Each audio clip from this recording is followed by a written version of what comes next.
I'm going to share a little neuroscience tidbit. Love it. But I think it's one that you'll appreciate. Most people don't know this, but there's a brain structure called the anterior mid-cingulate cortex. As we pointed out before, that's a noun, it's a name, it doesn't mean anything. Right. We could call it the Cookie Monster. Right. But what's interesting about this brain area is there are now a lot of data in humans, not some mouse study, showing that when people do something they don't want to do, like add 3 hours of exercise per day or per week, or when people who are trying to diet and lose weight resist eating something. Right. When people do anything that they, and this is the important part, that they don't want to do. Right. It's not about adding more work, it's about adding more work that you don't want to do. Yes. This brain area gets bigger. Yep. Now here's what's especially interesting about this brain area to me. And by the way, I'm only learning this recently because it's new data, but there's a lot of it. The anterior mid-cingulate cortex is smaller in obese people. It gets bigger when they diet. It's larger in athletes. It's especially large or grows larger in people that see themselves as challenged and overcome some challenge. Right. And in people that live a very long time, this area keeps its size. In many ways, scientists are starting to think of the anterior mid-cingulate cortex not just as one of the seats of willpower, right, but perhaps actually the seat of the will to live. See, now we're talking. And when I learned about the anterior mid-cingulate cortex, I was like almost out of my seat. And I've been in the neuroscience game since I was 20. We're the same age. And I was so pumped because I've heard of the amygdala, fear, prefrontal cortex, it's planning and action. I could tell you every brain area and I teach neuroanatomy to medical students. But when I started seeing the data on the anterior mid-cingulate cortex, I was like, whoa, this is interesting. Yep. And all the data point to the fact that we can build this area up. Yep.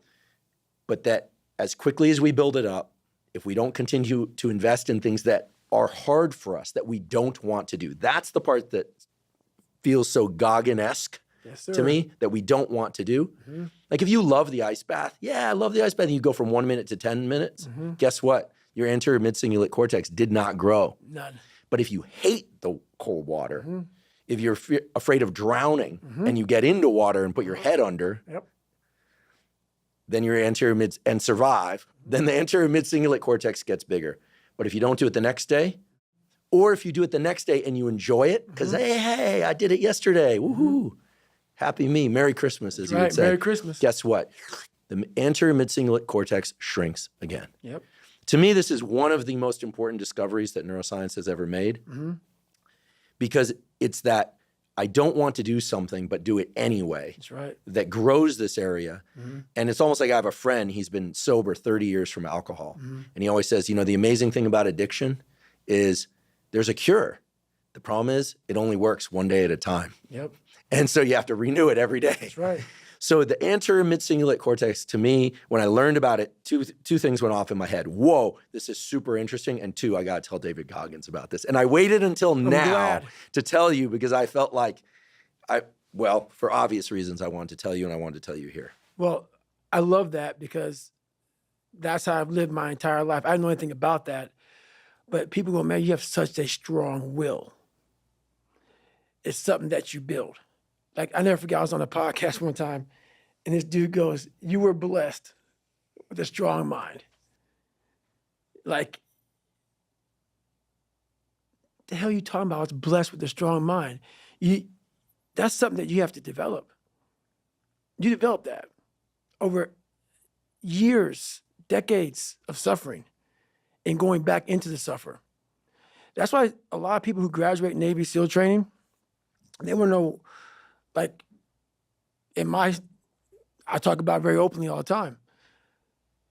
A lot of guys don't want to go back into that water. Don't want to go back into the hard stuff. Maybe not anything hard. Anything hard in life. Once you get through it, it's like you become a POW. Like, how many POWs you know want to go back to POW camp? None. When something sucks so bad in life, this is on this that we're talking about now, very few people want to go back. They're happy they graduated. I realized I'm the same way. I don't want to go back. I have to go back. I must go back because that is exactly where all the knowledge of my life exists, was back there, and what you're talking about. Well, I didn't know anything about this, but how I grew a will was constantly doing these things to now it's just life. I wake up while it still sucks, it's just life. You don't sit back and like, oh my God, like I have days I don't want to do it, but I know I'm going to do it. I know from years of just doing it. So that's beautiful. And this is why I came on here with you today. And I'm glad that you're talking about this because human beings need to hear this. They need to stop hearing these hacks on this and that. There's no fucking hack, bro. There's no fucking hack. Yeah, you may this and that and saunas and all this shit it's great. There is no fucking life hack. To grow that thing, how do you grow it? Do it and do it and do it and do it. That's the hack. The hack is gonna fucking suck. And that's what I realized. Life, that's why I wanted to come on here today. I didn't want to come on here and talk about no fucking passion and purpose and how to get the fuck out of bed and how to hit a fucking alarm clock and all this catchphrase bullshit. Because that wasn't how I lived. That wasn't how I lived.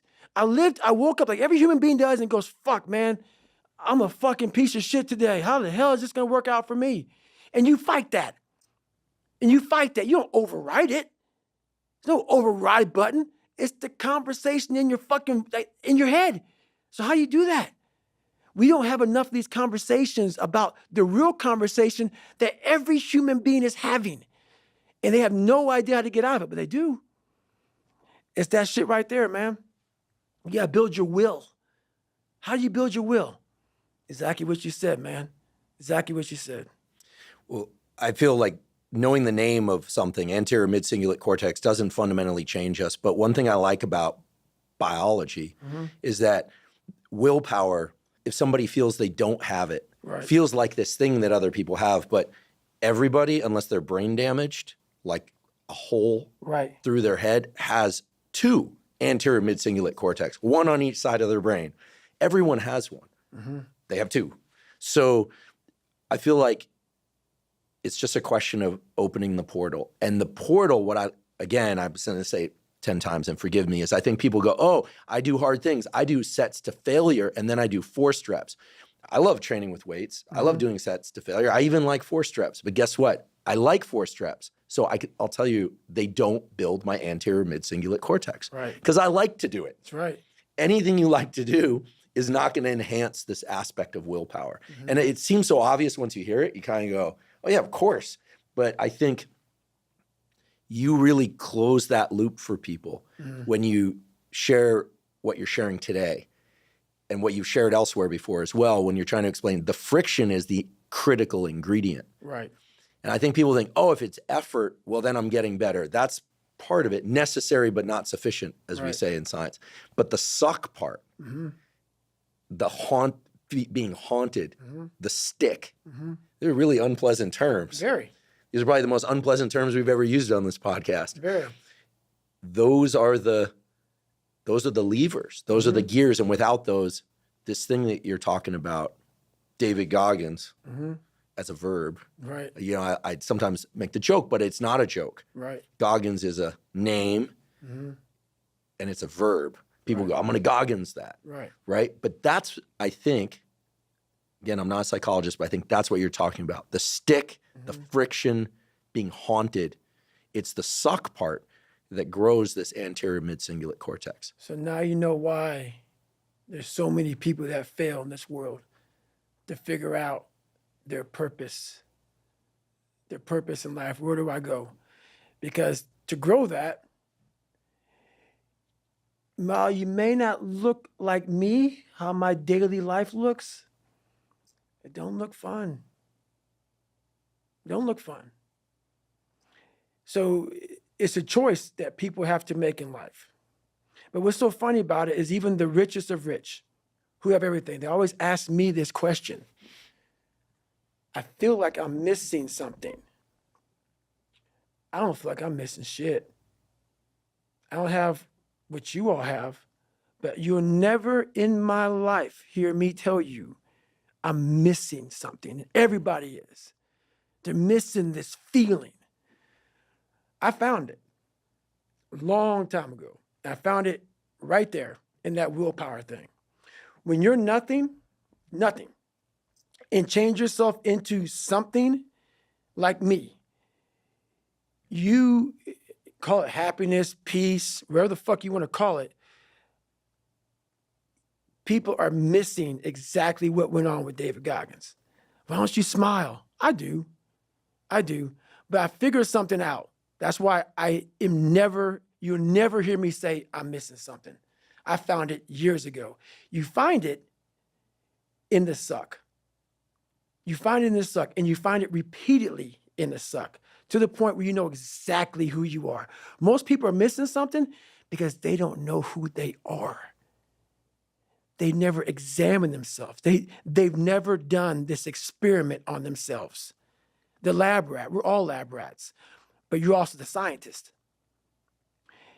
You create your own self. Most people are missing something because there's so much trapped in there. I don't even want to say potential. I think that's a word used out too much too. There's so much in you that God or wherever the hell you believe in, or if you're an atheist, in you that you have not unlocked. That you walk around with this gorgeous wife or great husband and all this money. You're like, God, I feel like I'm missing something. Yeah, because it's about 75% of you is still fucking in there. Still chained up because you just didn't want to find your willpower. Didn't want to find your soul, your will, your heart, your determination, your guts, your courage. And what that looks like, it looks scary. Like your little scary lab I went in. Scary. To wake up every day and say, I'm stupid, but I want to figure out a way to be smarter. Versus saying, man, I just can't do that. So you limit this box. So your box becomes so small of things you can do. My box wasn't even a box. It was a fucking little pinhole. And then through examining myself, getting some willpower, some courage, it became bigger than this table. But that's what we all do. That's why I wanted to come here today and talk to you about real shit. Not no fucking like hacks. There's no hacks, bro. It's you against you. You against you. And if you misunderstand that, you have a real problem. A real problem. I can understand you misunderstand me running down the street, shirt off, fuck this, no, yeah. I can get it. I get it. If you misunderstand what I'm saying right now today, the problem is you. And you don't want to fix it.